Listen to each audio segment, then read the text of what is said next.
They never think it will happen. That's the thing about avoidance. They live inside this illusion that love is disposable, that closeness is suffocating, that the person in front of them will always adjust, bend, wait. They convince themselves that pulling away is power, that silence keeps them safe, that withholding their heart is some kind of strength. And maybe for a while it works. You chase, you explain, you prove yourself, you wait longer than you should. You tell yourself the cracks in the connection are temporary, that if you can just love harder, they'll see. But here's the truth that no one says out loud. Avoidants don't expect to lose you. They expect you to orbit them forever, no matter how far they retreat. And yet, there comes a moment, sometimes months later, sometimes years, when the weight of what they destroyed comes crashing down. The very love they treated like a threat reveals itself as the only thing that could have saved them from their own loneliness. And in that moment, the avoidant reaches their breaking point. Not because you punish them, not because you beg them back, but because real love leaves a mark they cannot erase. It shows up in the silence they once craved, in the empty bed that feels too wide, in the laughter they can't recreate with anyone new. It shows up in the mirror when the very armor they thought protected them becomes the cage that keeps them isolated. What's cruel and yet liberating is that their breaking point doesn't arrive when you're still bleeding for them. It doesn't arrive when you're still fighting to keep the connection alive. It arrives when you've already begun to step into your own power, when the grip of their approval has loosened, when you finally see that their distance was never mystery, it was avoidance, it was fear, it was destruction disguised as control. And the irony, that's when they begin to see you clearly, maybe for the first time, when your light is no longer theirs to dim. So the question isn't whether an avoidant will ever realize what they've lost. The real question is what happens to you by the time they do, because that moment, their breaking point, is often your turning point. For the avoidant, distance is their drug. They believe that space keeps them safe, that pushing away prevents them from drowning in the weight of intimacy. When you reached for them, when you wanted closeness, they didn't see it as love. They saw it as a trap. Every unanswered text, every cold silence, every night they turned away from you in bed wasn't just about you, it was about their own terror of being consumed. They told themselves, I'm protecting myself, I'm keeping control. But here's the twisted paradox. The walls they build to feel safe become the very thing that guarantees their loneliness. They think they're avoiding pain, but what they're really avoiding is love. And maybe you felt it, that strange split in the connection. You weren't just loving them, you were also fighting against the ghost of everyone who ever hurt them, every wound they never faced, every memory that told them love equals danger. You thought you were asking for something simple, consistency, warmth, honesty, but to them your needs felt like demands, and demands felt like chains. And so they ran, believing freedom was found in the absence of closeness, believing they could outrun the ache by outrunning you. But the truth is this, their so-called safety is an illusion, because no matter how far they run, they carry the emptiness with them. They might move on to someone new, convinced that a fresh start will solve it. They might bury themselves in work, distractions, or shallow connections. But deep down, the void remains. And when the dust settles, they realize something gut-wrenching. They didn't just escape a relationship, they exiled themselves from the one place where they were actually seen. Have you ever noticed how avoidants look so composed on the outside, but their eyes betray them? That flicker of something unsettled when they catch a glimpse of you laughing without them, living without them. That's the crack in their illusion, because the safety they thought they created feels less like freedom and more like exile. And exile is not safety, it's starvation. And here's the part they never admit, even to themselves. It's not just that they lost you, it's that they lost the version of themselves they only ever accessed when they were with you. The one that softened, the one that opened, the one that loved. And that realization doesn't just sting, it haunts them. Avoidants wear control like armor. To them, keeping the upper hand feels like survival. They decide when to engage, when to withdraw, when to allow closeness, when to shut the door. And if you've ever been on the receiving end of that dynamic, you know the power imbalance it creates. You wait for their text, you shrink your needs so you don't scare them away, you learn to tolerate silence as if silence is normal. And all the while they believe they're the strong one, that pulling the strings means they're untouchable. But control is not strength. Control is fear dressed in confidence. True strength is vulnerability. True power is the ability to let yourself be loved, even when every fiber of your body tells you it's risky. Avoidants don't see that, at least not at first. They think holding back keeps them from being hurt. They think detachment makes them superior. But in reality, the tighter they grip that illusion of control, the emptier they become. Picture this. The avoidant sits in their apartment weeks after you've stopped reaching out. The phone doesn't buzz with your name anymore. The relief they thought they wanted, the space, the quiet, the distance, suddenly feels like silence echoing through every corner of their life. They had control. They exercised it. And now, that power feels hollow. Because what's control worth when there's no love to share it with? The breaking point often comes in moments like that, not in the drama of a fight, not in the heat of your pleas, but in the cold stillness of their own solitude. They realize control can't keep them warm at night. It can't recreate the sound of your voice, the softness of your touch, the way you made them feel human, and slowly it dawns on them.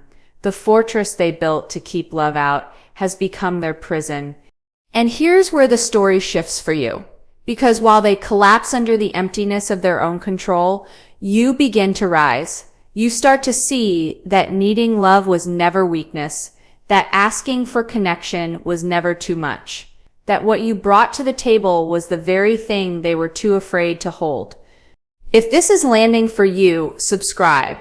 We're just getting started, because when we step into the next layer of this, you'll see exactly how the avoidance breaking point exposes the lie they've told themselves all along, that they could replace you, that love was interchangeable. One of the cruelest illusions the avoidant clings to is this: if this doesn't work, I can always find someone else. To them, love feels interchangeable. They tell themselves that relationships are replaceable, that people are plentiful, that there's no reason to risk vulnerability when another distraction, another body, another face can take your place. And maybe you even saw them test this belief, moving quickly into something new, or numbing themselves with shallow connections. On the surface, it looks like they're fine, like they've already moved on. But the truth is, what they're chasing is not you, not even the next person. They're chasing the feeling of escape, the escape from intimacy, the escape from having to face their own heart. And that's why it never works, because when the adrenaline of the new wears off, when the novelty fades, when they realize they're repeating the same patterns with someone else, the truth creeps in: what they had with you wasn't ordinary. It wasn't interchangeable. Have you ever noticed how avoidants often circle back, even if just in small ways? A random message months later, a like on your social media after silence, a question that seems casual but is really a probe: are you still there? That's not about you being replaceable. That's about them realizing you weren't. Because deep down, they know they can't recreate the version of themselves that only existed with you. And here's the irony. Their breaking point comes not when they find someone else, but when they realize every new connection feels thin, hollow, and fleeting compared to the depth they once rejected. It's not just that they lost you, it's that they lost the chance to love fully. They lost the rare intimacy that was safe enough to heal them if only they had allowed it. But by the time this realization arrives, you're no longer standing where they left you. You're evolving. You're reclaiming yourself. And suddenly the equation shifts. What they once treated as replaceable becomes unforgettable. What they dismissed becomes the thing they can't stop thinking about. And while they grapple with the haunting truth that real love doesn't recycle, you get to step into the power of knowing this. You were never the one who was replaceable. Send this to someone who's been stuck in this dynamic for far too long. Because the next truth I'm about to share will change how you see the entire pattern, the way avoidants mistake emotional detachment for strength, only to discover it's the very thing that breaks them. Avoidants wear their numbness like a badge of honor. They convince themselves that not feeling too much, not needing too much, not attaching too much means they're strong. To them, emotions are liabilities. Vulnerability is weakness. So they train themselves to shut down, to detach, to pretend that love doesn't pierce them the way it pierces you. But numbness isn't strength. It's just another form of running. It's a survival tactic disguised as maturity. Think about it. Is strength really turning your heart to stone so you don't get hurt? Or is it daring to love even when it could break you? True strength is emotional courage. But avoidants mistake silence for wisdom, coldness for control, and detachment for resilience. Here's the secret. They don't admit. Numbness costs them far more than it protects, because while they're busy avoiding pain, they also avoid joy. They avoid connection. They avoid the kind of intimacy that could have softened them, healed them, made them whole. And over time, that emotional emptiness doesn't feel like power. It feels like regret. Picture the avoidant years down the line. They may look successful on the outside. They may have people around them. But at night, when the distractions fade and the silence returns, there's no one who truly knows them. No one who has seen past the armor. No one who has touched the parts of them they're too afraid to reveal. And that's when numbness turns into their greatest heartbreak.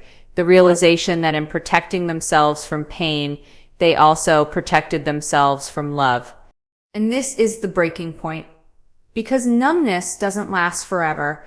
Eventually, the heart aches to feel again.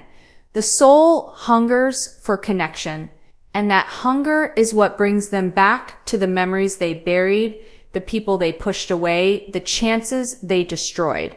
That's when they see the truth. The strength they thought they had was really weakness, and the weakness they ran from, the softness, the vulnerability, the willingness to feel was the only path to real strength all along. And here's where you rise even higher. Because while they sit with the emptiness of a life half-lived, you're learning that your emotions were never a burden, they were your superpower. The depth of your love, the courage of your vulnerability, the openness of your heart, those were never flaws, they were the very things that set you free.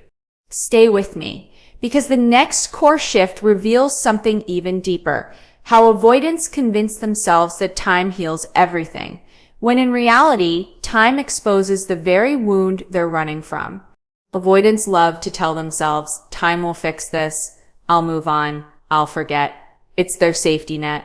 They believe that if they just wait long enough, the intensity of what they felt will fade, the memory will dull, and they'll be free. And maybe at first it looks that way.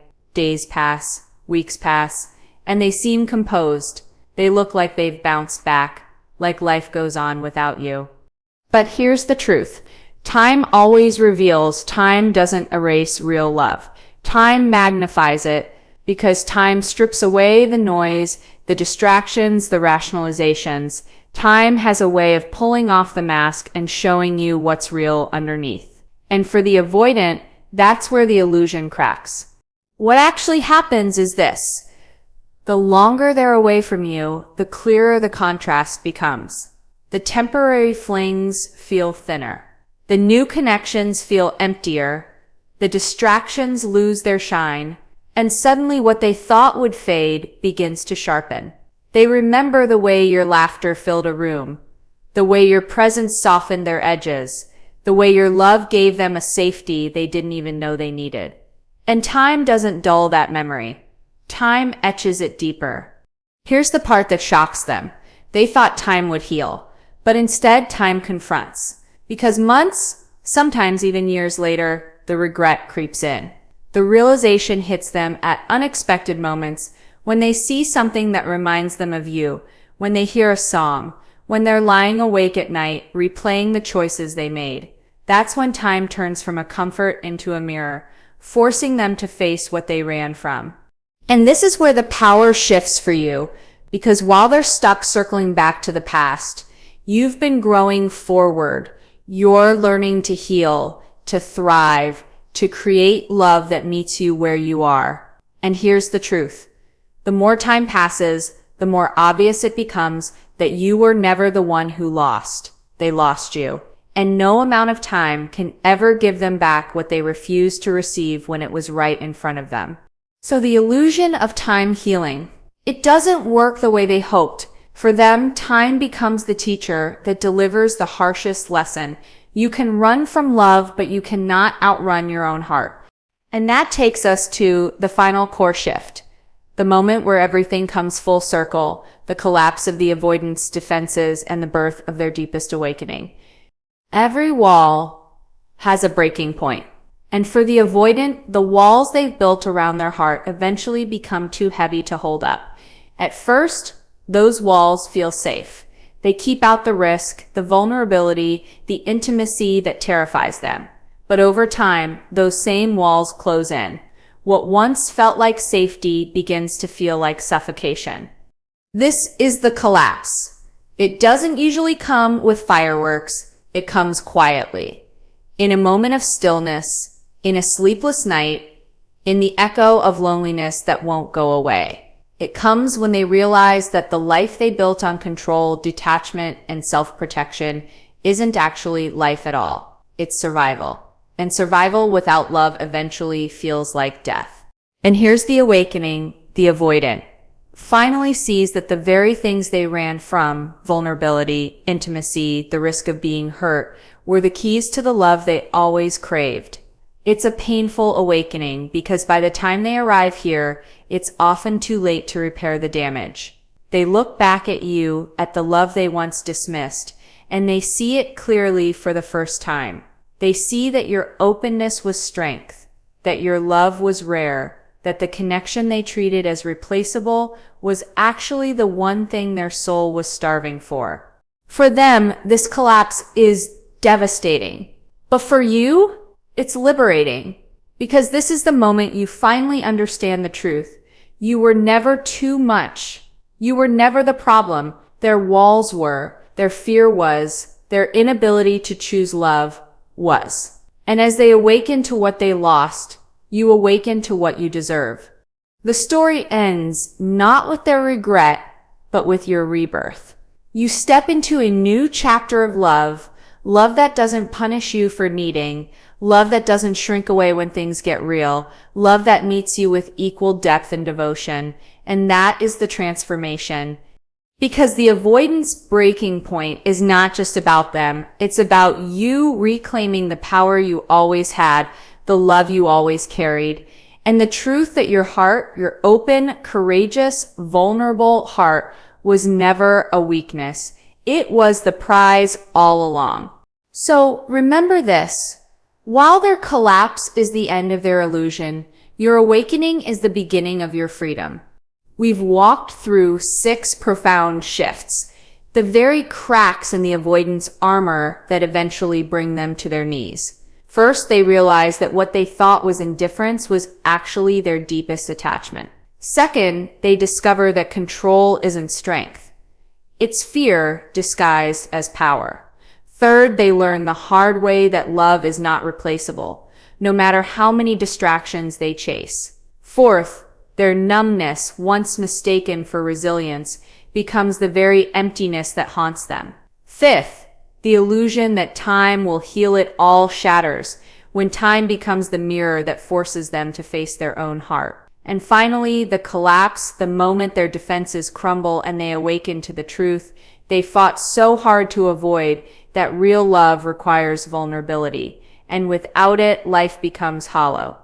And through all of this, here's the most important truth for you. Their breaking point is not your burden. Their awakening is not your responsibility. Their collapse is not your closure. You do not have to wait for them to see your worth, because your worth was never in question. Their fear was. This speech isn't about their regret.